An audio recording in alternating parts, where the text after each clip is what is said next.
What's worse than feminist response to the Movember initiative? Their response to International Men's Day. You wouldn't dare! Oh, wouldn't I?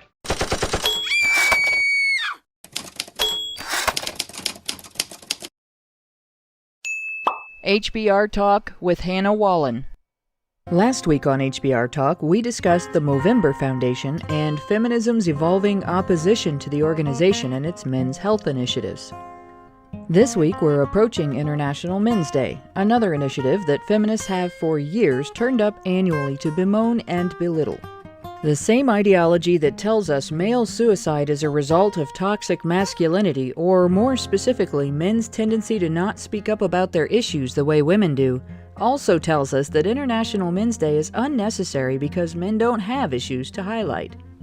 Then, the same ideology that says men don't have issues to highlight goes on to blame men for the existence and incidence of said issues, ignoring their own movement's contribution to the causes of many of the conditions men face. For instance, some of the biggest proponents of the hypermasculinity that feminists call toxic are women's advocates demanding that men act as institutional and public bodyguards for women. These ideologues totally hate male violence, unless it's used for women's benefit. Feminists say abused men don't get help because they don't talk about their abuse, but whose survey method designed to obscure or outright ignore men's abuse experiences has become the standard in intimate partner and sexual violence prevalence research?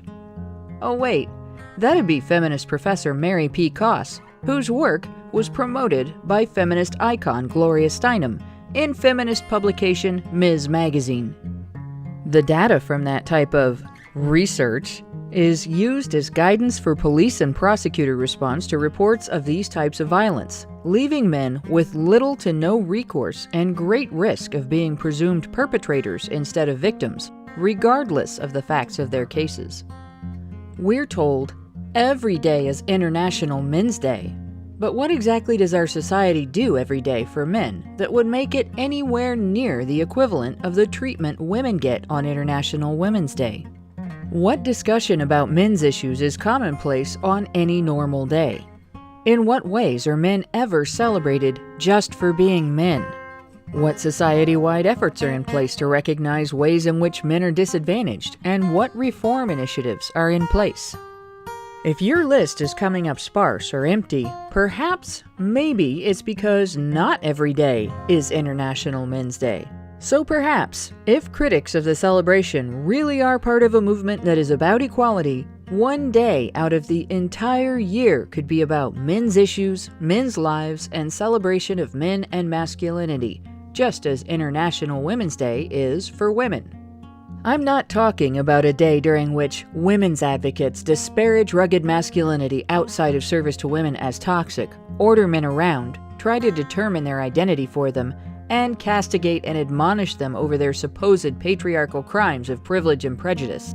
That'd be an International Feminist Ideology Day with the label men's slapped over it to excuse the behavior. I'm talking about a day to remember that the phrase human rights isn't gendered, but is about all human beings, including men. As stated in the Universal Declaration of Human Rights, all human beings are born free and equal in dignity and rights, and everyone has the right to recognition everywhere as a person before the law. On International Men's Day, we should be looking at ways in which our society does not live up to those standards where men and boys are concerned, and seek to reform law and policy that, by design, presumes them less than human. We should be celebrating the great history of achievement that is the legacy of masculinity. Men built every civilization, spent their labor maintaining them, their blood defending them, and their lives providing for their loved ones within them. They are the foundation upon which everything we have today stands, and the backbone of our society.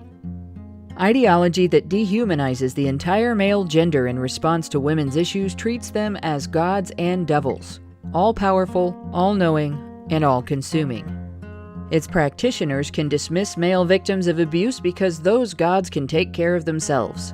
They can dismiss the falsely accused because those devils probably did something to justify the accusation anyway. They can deride fathers' advocates over custody issues because those demons are deadbeats and abusers, right? They can ignore all legitimacy in child support issues because those gods just sweat money. They can laugh about male suicide because who mourns the death of the devil? They can excuse every atrocious attitude and every malicious act supported by it if they simply forget or ignore one thing. Neither gods nor devils, men and boys are human, all human, only human, and deserving of recognition as subjects and beneficiaries of every human rights declaration.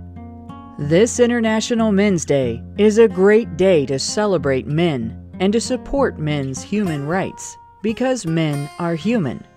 What other reason do you need?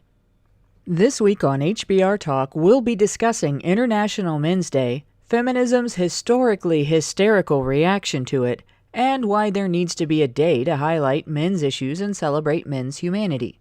The discussion streams on multiple platforms. You can tune in at 7:30 p.m. Eastern via the link in the low bar, or find other viewing and listening options at badgerfeed.com.